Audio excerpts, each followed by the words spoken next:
মুসলিমুন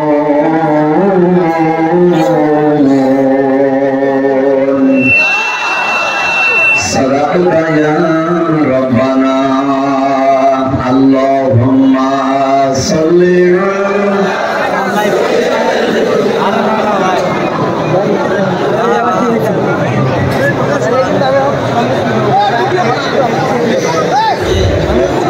আমার ক্যামেরা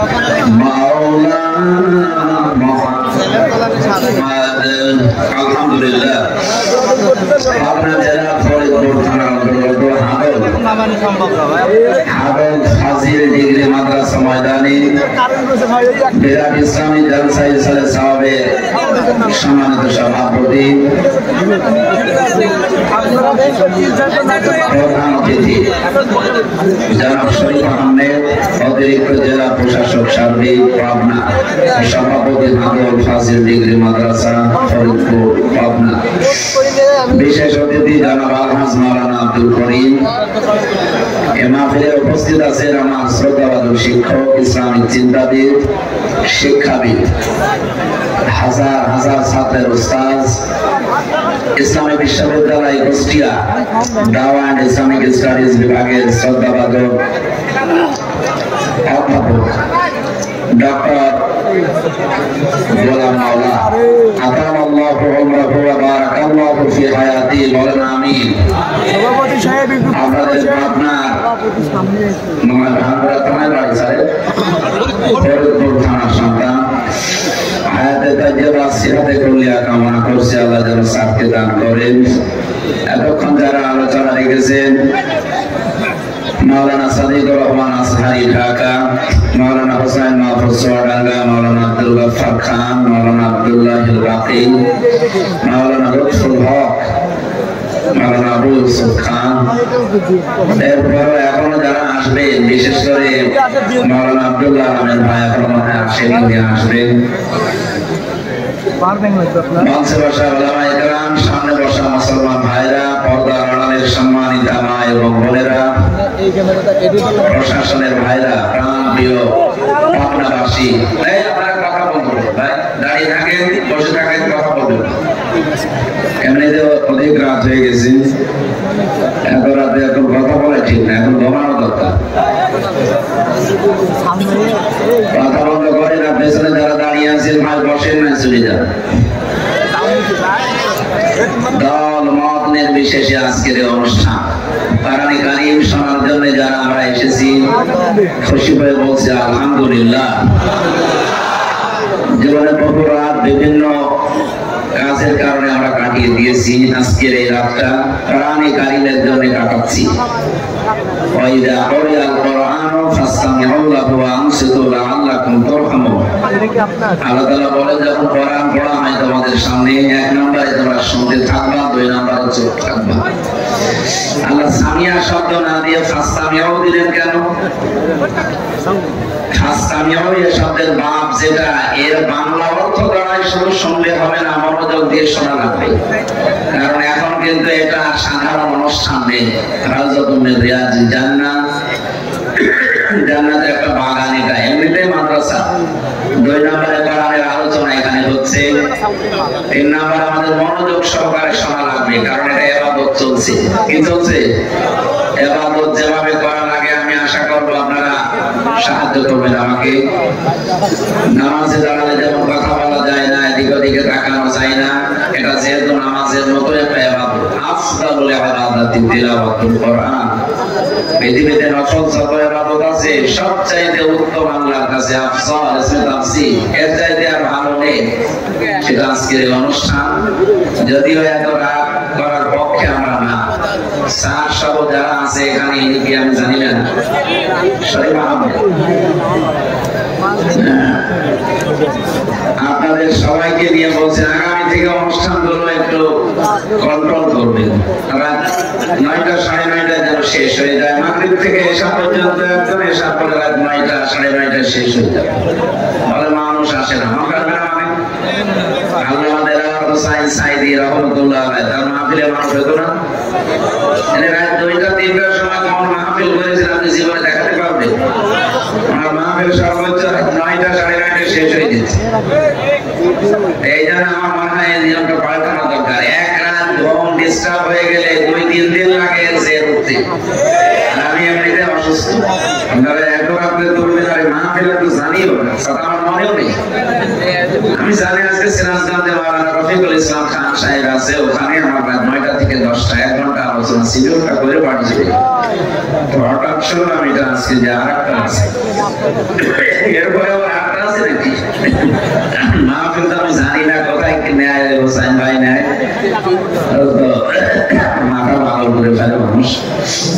আমাদেরকে আপনারা একটু বাঁচতে দেবেন, এমন এমন মানুষকে দিয়ে কল দেওয়া মোবাইলে সে ফেলা যায় না। বিশেষ করে পাবনা জেলাটা আর ওদিকে সাতক্ষীরা, এই বাংলাদেশে 64 জেলায় আমি গেলাম, এই 2 জেলায় থেকে সারা রাত ব্যাপী হয়। অন্য জেলায় সিস্টেম নেই, তারা রাত 10টা 11টায় মাহফিল শেষ করে দেয়। তারপর আজকে যেহেতু শেষ হয়ে যাচ্ছে, সারা রাত ব্যাপী মনে হয় হবে নাকি? পরে যেহেতু আরো আলোচনা আছে, আমরা আজকের রাতটা অন্তত কোরআনের জন্য আমরা অক্ষ করলাম, ইবাদত হিসাবে যেন আল্লাহ আমাদের কবুল করেন। যিনি আমাদেরকে ধৈর্য এবং সহ্য দিবেন, বলেন আলহামদুলিল্লাহ।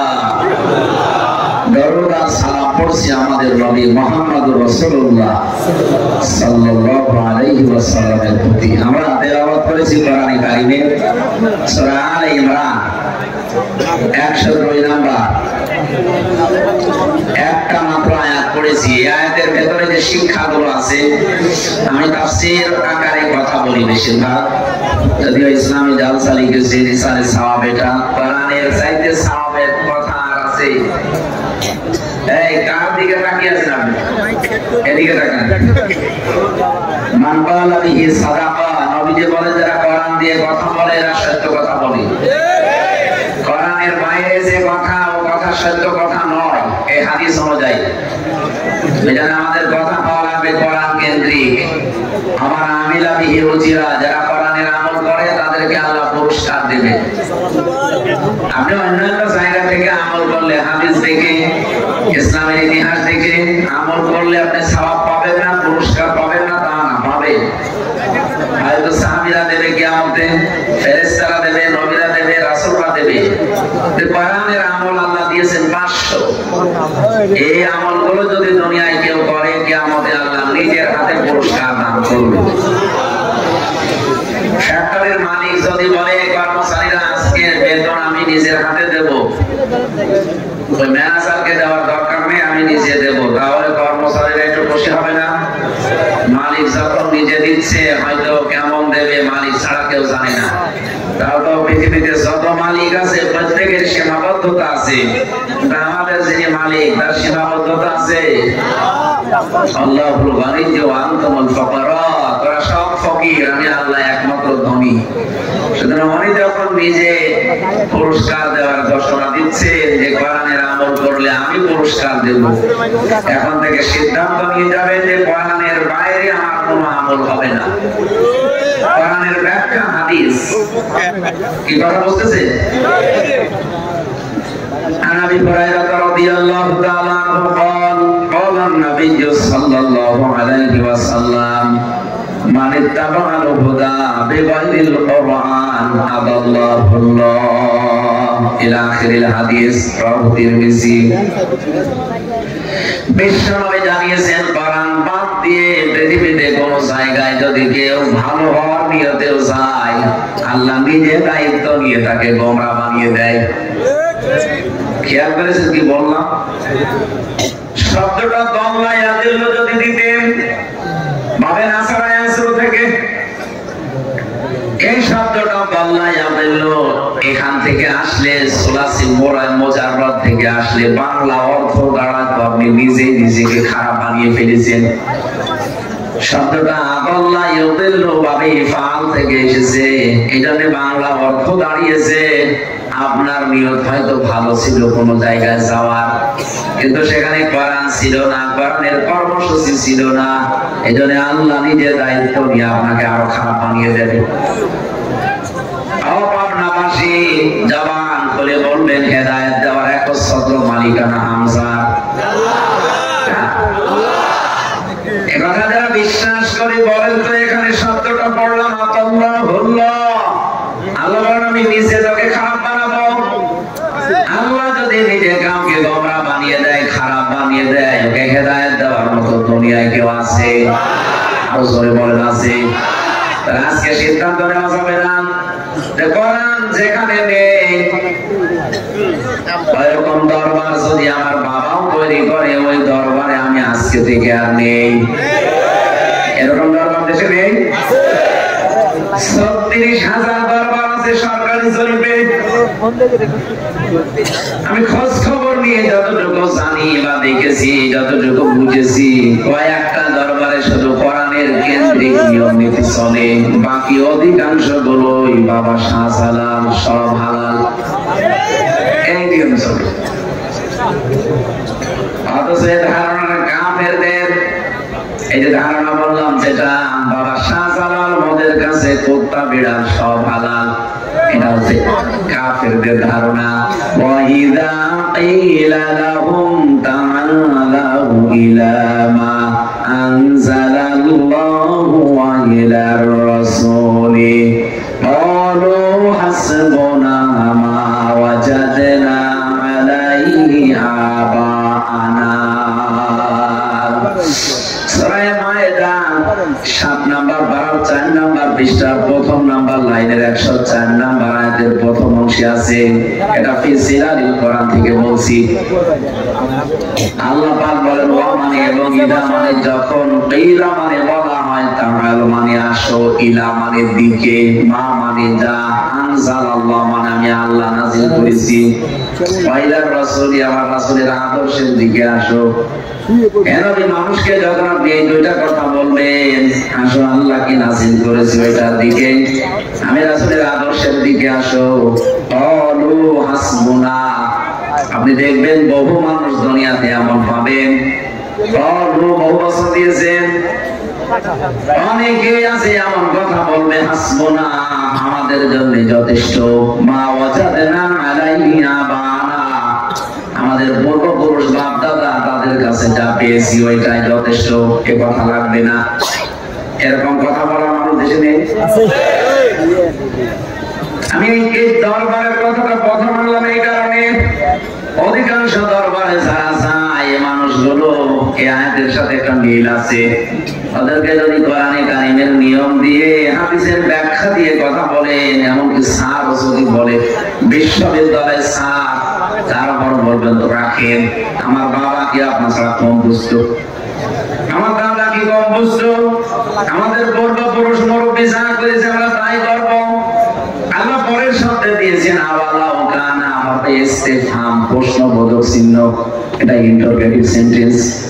আল্লাহ যেন প্রশ্ন দিয়ে বলছেন আওয়ালাউ কানা বাউহুম লা ইয়ালামুনা শাইআ ওয়া লা ইয়াহতাদুন, যদিও এদের এই বাপ-দাদা পূর্বপুরুষ মুরব্বী পীর সাহেবরা ইসলাম সম্পর্কে তেমন কিছু জানতো না এবং হেদায়েতের উপরেও ছিল না, এরপরেও মানুষগুলো অন্ধভাবে তাদেরই মেনে চলবে। আমার তো মনে হয় আজটা বাংলাদেশের জন্যই খাস। দেখেন তো 48,000 পেয়ে তাও সরকারি জরিপ, ছাত্রের জরিপ, 48,000-এর ভেতরে মাত্র হাতে গোনা কয়েকটা জায়গায় দেখবেন ইসলামের নিয়ম নীতি কোরআনের নিয়ম চলে, বাকিগুলো অধিকাংশ জায়গায় সব বাবার নিয়মে চলছে। আমার কুষ্টিয়া আল্লাহর মাজারকেও মানুষ আল্লাহর ওলির মাজার মনে করে, অথচ সারা দেশে মিলিয়ে যেই কয় মন গাঁজা না পাবেন তার সাথে বেশি গাঁজা পাওয়া যাবে দরবারে।